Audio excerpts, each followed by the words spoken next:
You know, we got a couple of physicians joining us today. Number one is my good friend from Brisbane, Australia, Dr. Greg Emerson. He's going to be talking about parasites. Hey, yeast parasitize man, so I'll open with that myself. And then number two is Dr. Mukesh Saraya, pulmonologist, internal medicine board certified. He's going to be talking about asthma and inhalers. What this man knows is amazing. Folks, I want to broach a couple of topics with you here. Number one, what's with all these mutant strains of both fungus, yeast, and bacteria? We are abusing antibiotics, in my humble opinion. I'll give you some information on that. And then medical errors, worse than we thought. All that and more, I assure you, we're going to have fun on today's Know the Cause. My name is Doug Kaufman. For the past 40 years, I've dedicated my life and even my career to finding the root cause of disease. Join me in a team of physicians, pharmacists, and scientists. And soon you too will know the cause.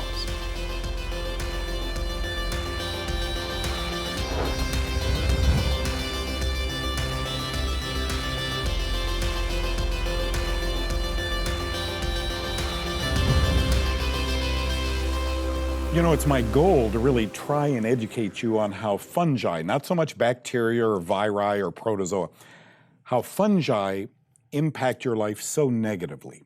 Well, we think of fungi, we think of antibiotics, and maybe that was a good thing, but have they come back to snap us? That's what I want to talk about right now. I was reading this on a news feed, how fungi kill millions globally. And folks, it's not going to get better. It's going to get worse. Yeasts are single-cell fungi. Aspergillus is multi-cell. And so we'll talk about these things. But we got a problem. And it originated in Japan a couple of years ago, and it's become a problem. There are many species of Candida albicans, single-celled fungus, right, a yeast. Candida albicans, vaginal yeast infections, males prostatitis, etc. Candida albicans, jock itch, toenail fungus, and the like.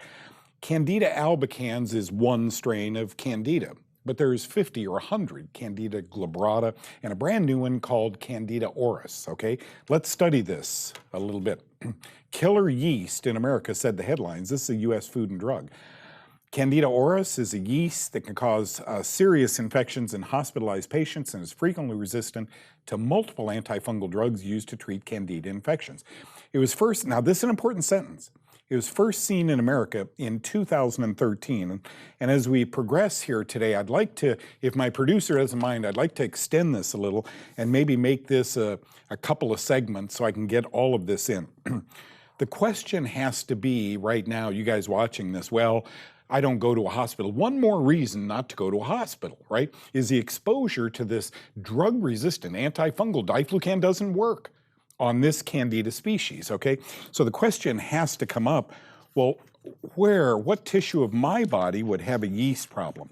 I bring to you a 1996 book, Principles and Practice of Clinical Mycology, a medical textbook, right? Chapter 17, fungal infections of the respiratory tract. 16, fungal diseases of the eye. 15, fungal infections of the kidney and those associated with kidney failure. These fungi are bad guys. All your doctor and you probably know about is bacteria. Fungi are killers also. Chapter 14, genitourinary tract, right? Including fungal prostatitis. Chapter 13, fungal infections of the GI tract. 12, fungal infections of the blood. Chapter 11, the ear, nose, and throat. Chapter 10, skin, and it goes all over. The meningeal tissues, the brain, the eyes, everything can be negatively impacted by fungus. But here comes this little creepy guy called Candida auris, and doctors are frightened. If you're in a hospital, folks, even if you drop in to see someone and your immune system isn't so good, just be careful. This is ugly, okay?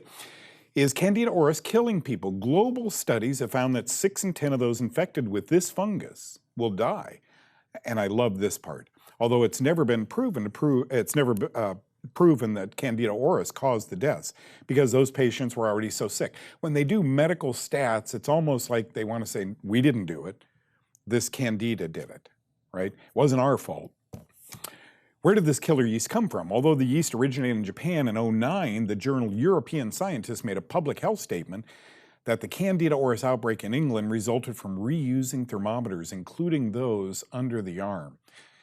You can carry this stuff on your skin, Candida auris, And then, you can touch someone and they get it on their skin, then they itch their eye and wham. Be really, really careful in hospital settings. People are in the hospital for a reason. They're really, really sick and they can carry these resistant species on their skin.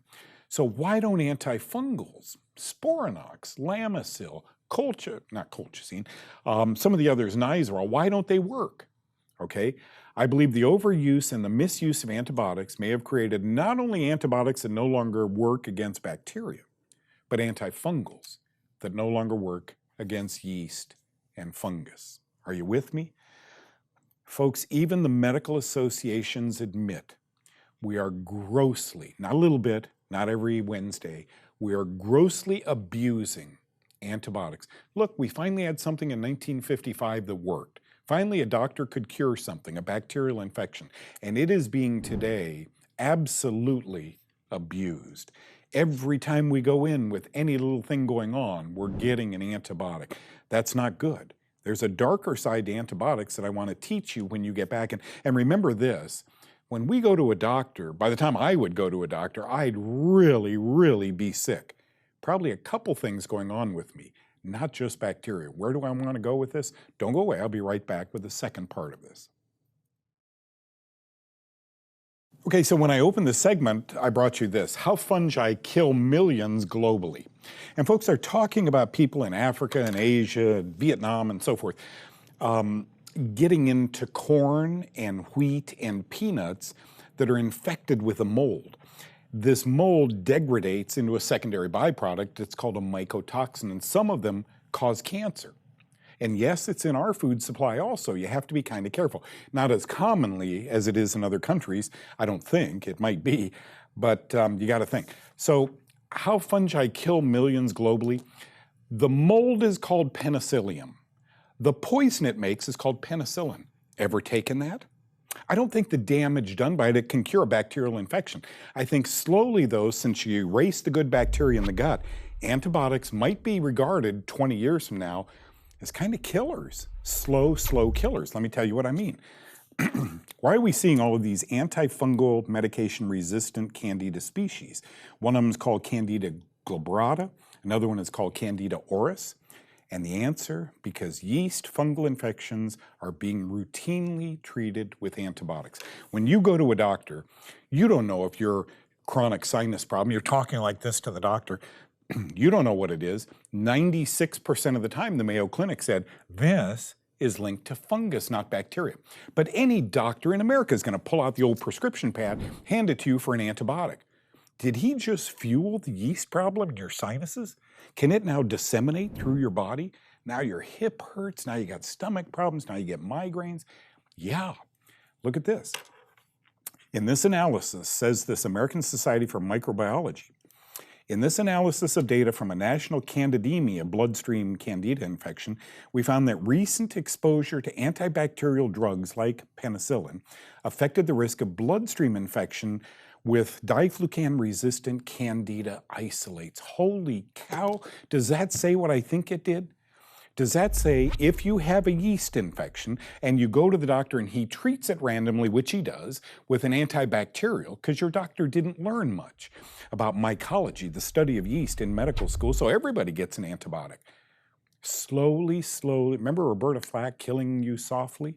Slowly, these antibiotics are going to catch up with you and I think fuel these fungal conditions. Antibiotics fuel yeast. Okay, how many women have been on rounds of antibiotics and get vaginal yeast infections? Common problem. Antibiotics fuel yeast. Now look at this. This one just cinches this whole study. Do antibiotics cause mutant fungal species or vice versa? Get this. Vincent Bruno, Infectious Disease in Children, circa November 2016, at the very bottom there. In laboratory settings, bacteria that have been co-incubated with certain fungi have demonstrated enhanced resistance to antibiotics. If you co-incubate staph and Candida albicans, one's a bacteria and one's a yeast, at least in laboratory settings, the staph becomes resistant to the drug of last use when you've got a resistant bacterial infection. That's called vancomycin.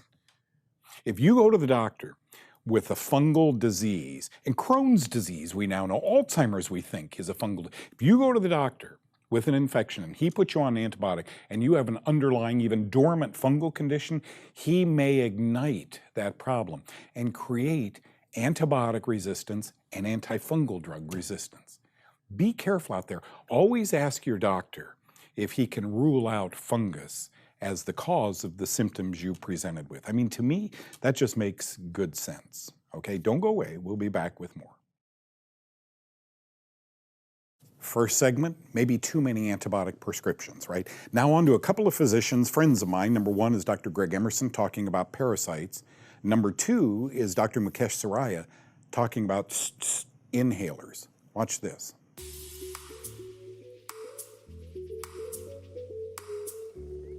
Yes, you can eradicate the parasites from your gut, return yeast levels to normal, and avoid food sensitivities, and your gut is still not perfect. I wear two hats in my clinic.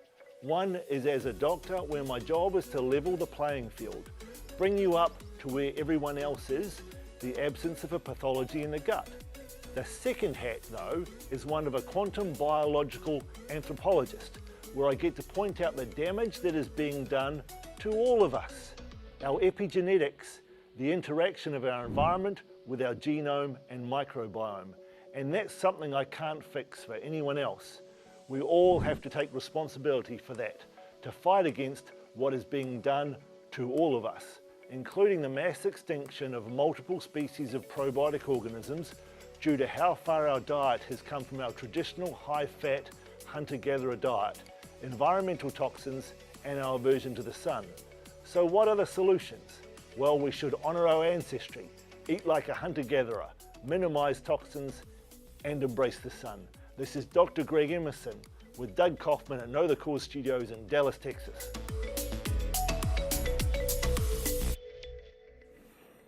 Good buddy of mine now. Everybody should hear this. How often do you guys look at a physician and say, I wonder if he was a patient in that waiting room, how he would treat that condition? What if a lot of your patients are bronchial patients, right? Lung patients, pulmonary patients. So you got the chronic cough for 3 years, you got people with stuff growing in their lungs, you've got chronic sinusitis and just a head full of stuff that they can't get out. You've got asthma, COPD, chronic obstructive pulmonary disease. Well, this physician, Dr. Mukesh Saraya, does see that all the time. So I got to ask you, I've been wanting to ask you for the years I've known you.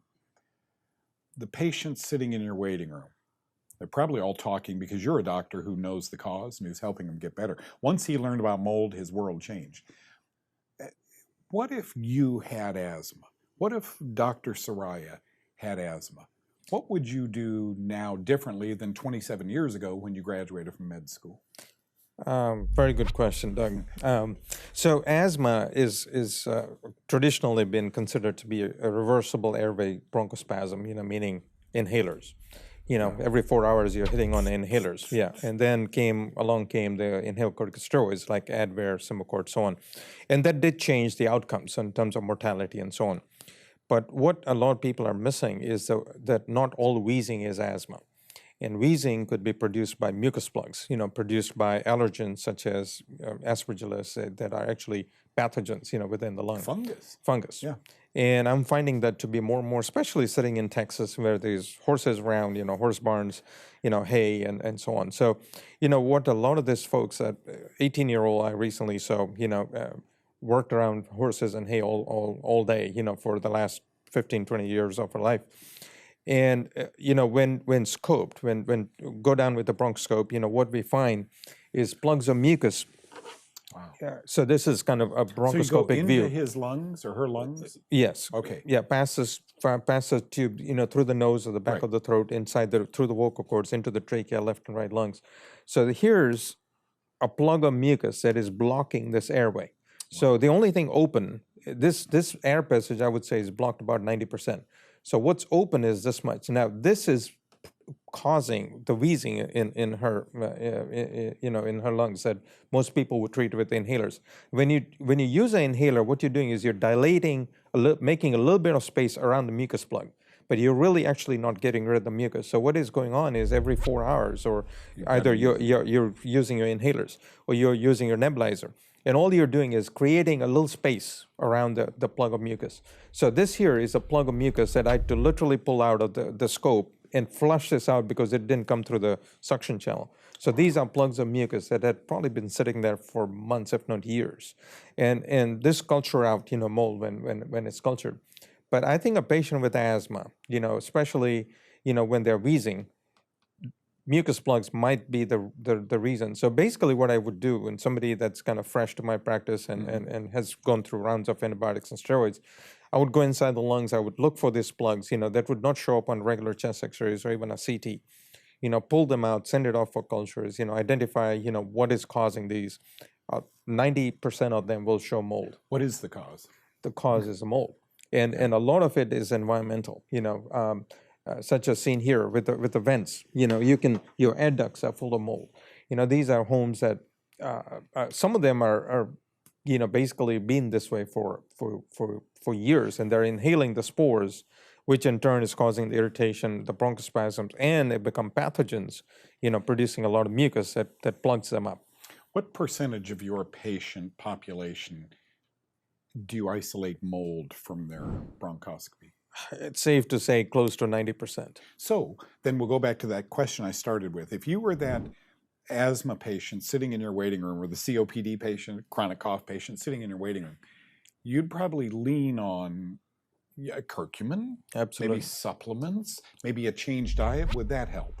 No doubt about that. So curcumin, or oregano, NAC, N-acetylcysteine, commonly suggested in my practice. Yeah. And patients come back with feedbacks that's unbelievable. He told me one time that he's always been into supplements, and now he's really using a lot of them. I mean, this is really good. Dr. Soraya, thank you for coming in. Thank you for having me. Diet and fupo head, fungus until proven otherwise. Thanks again. Thank you.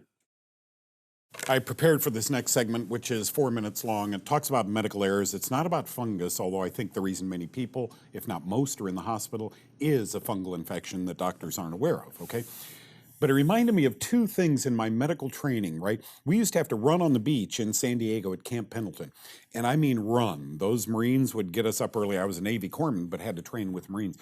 And when you ran, you had to say, stop the bleeding, start the breathing. Stop the bleeding, start the breathing. Stop the bleeding, start. Because if you had a guy that was kind of blown apart in Vietnam, there's no sense in getting him breathing again if he's bleeding out. So stop the bleeding. If you have to use a belt or anything, stop the bleeding, then start the breathing.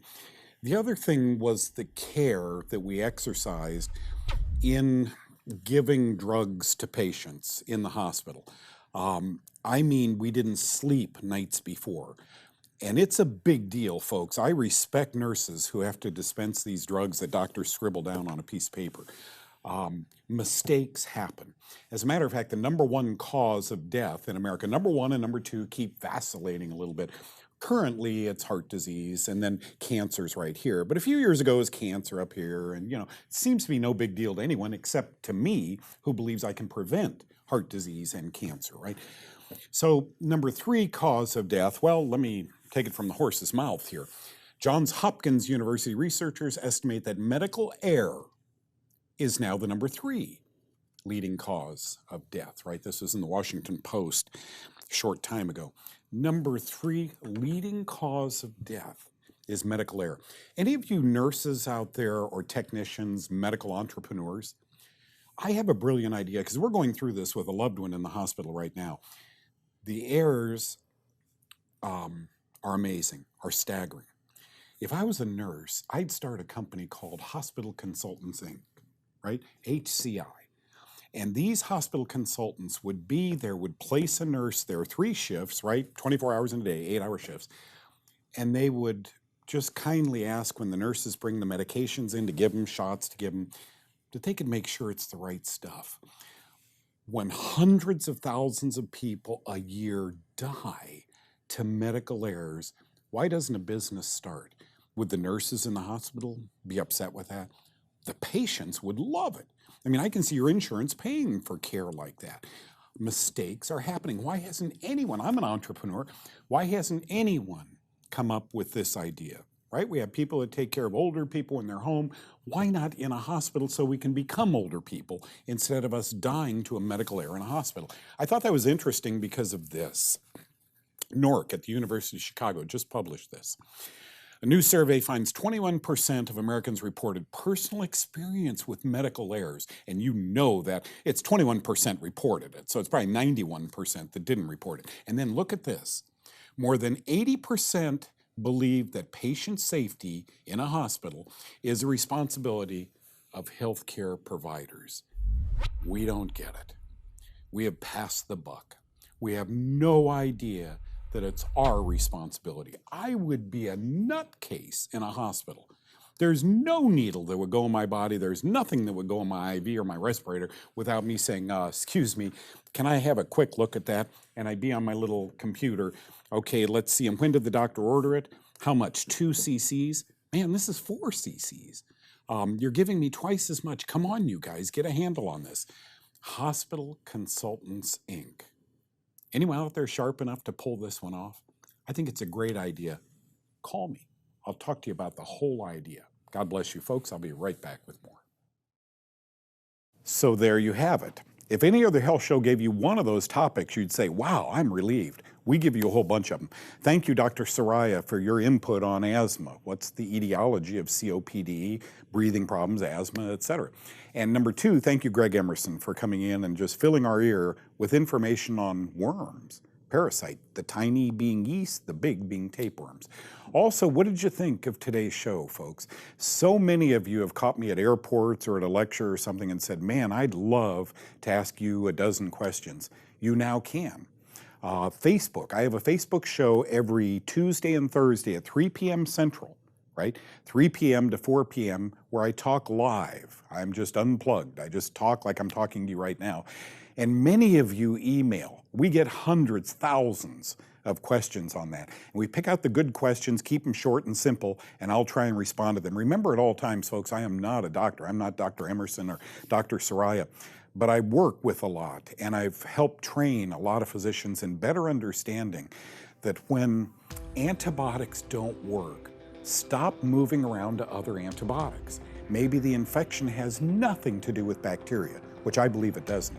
Maybe it has to do with fungus. So pull out the prescription pad, prescribe antifungals, the Kaufman 1 diet, watch your patients smile.